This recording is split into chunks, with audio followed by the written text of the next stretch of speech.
Welcome back to another episode of your Digi Hustle News. As always, I'm Wade Teamer.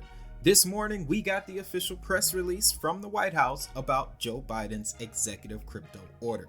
Leading up to this, markets were unsure about the outcome of this order, but as of time of recording, Bitcoin and the entire crypto space are all green right now.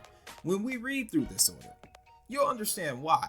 For starters, this order is to outline a government-wide strategy to protect consumers, financial stability, national security, and address climate risk. So, our focus is consumers, stability, security, and the climate. That's important. As it currently stands, 40 million Americans have invested in, used, or traded crypto assets. That's 16% of American adults. Over 100 countries are exploring or piloting CBDCs, which is described here as digital forms of sovereign currency. Yeah, guys, we're going to bar for bar this one. The next line, they state something that I mentioned in my top 5 H-bar episode, reinforcing American leadership in the global financial system and the technological frontier.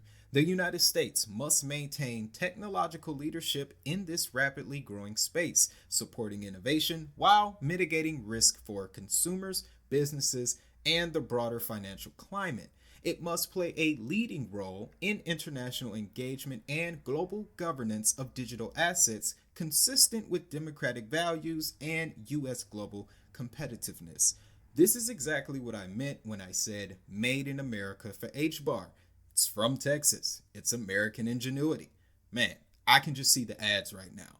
Continuing, they again reiterate the fact that this is a government-wide initiative, laying out a national policy for digital assets across 6 key priority areas: consumer and investor protection, financial stability, illicit financial activities, U.S. leadership in global finance, economic competitiveness, financial inclusion, and responsible U.S. innovation.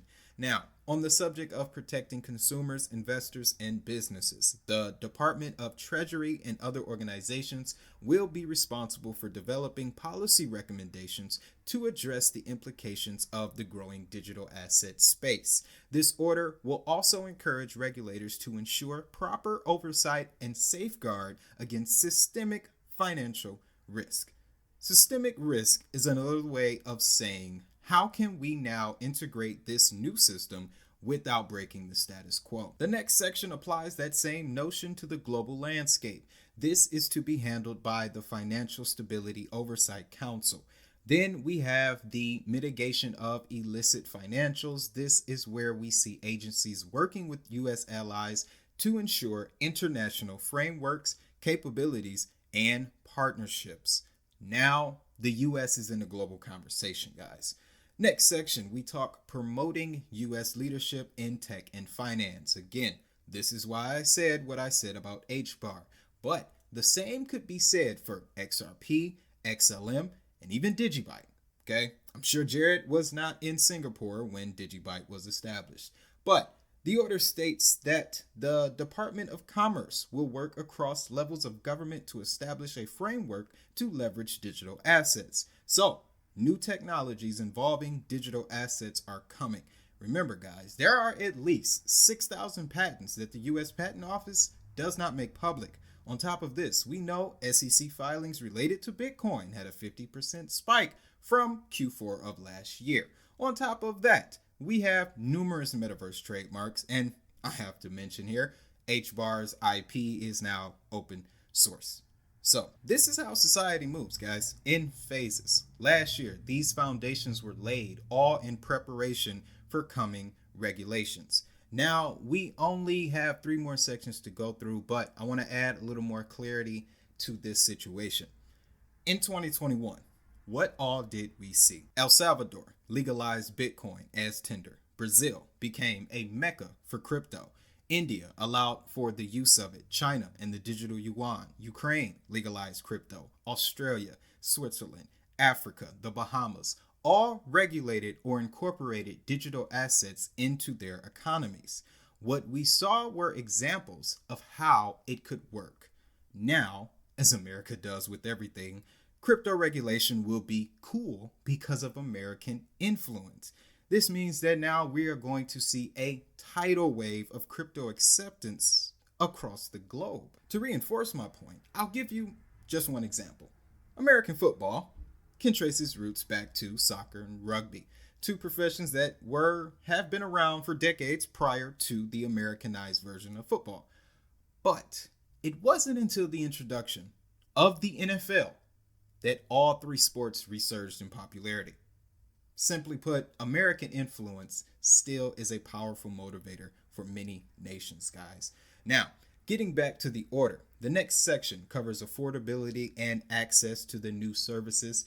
The Secretary of Treasury working with all relevant agencies to produce a report on the future of money and payment systems. The following point reinforces the same thinking to ensure responsible U.S. development of digital asset technology.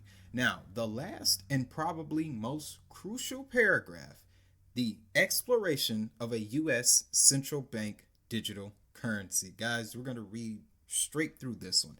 It says, by placing urgency on research and development of a potential U.S. CBDC, should issuance be deemed in the national interest, and we know it will, the order will direct the U.S. government to access the technological infrastructure and capacity needs for a potential CBDC in a manner that protects American interests. The order also encourages the Federal Reserve to continue its research, development, and assessment for errors regarding to CBDCs, including development of a plan for broader U.S. government action in support of their work. This effort prioritizes U.S. participation in multi-country experimentation and ensures U.S. leadership internationally to promote CBDC development that is consistent with U.S. priorities and democratic values. This order, guys, is America's way of telling the world the digital asset economy is here to stay.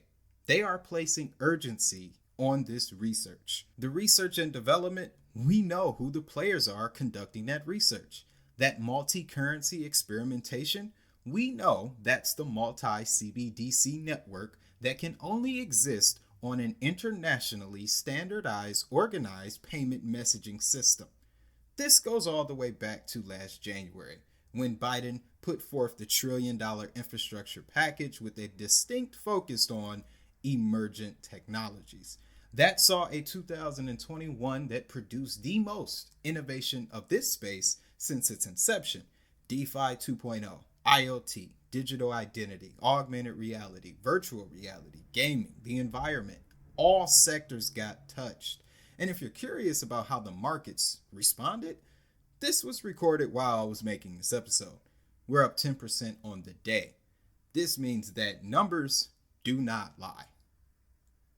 They call it the fourth industrial revolution. If you want to know more, well, this video on the left should give you an example of what's coming. On the right is the reason why America all of a sudden is urgent on digital currencies. It's because they know if the money is digital, so is the hustle. I'll see y'all in the next one.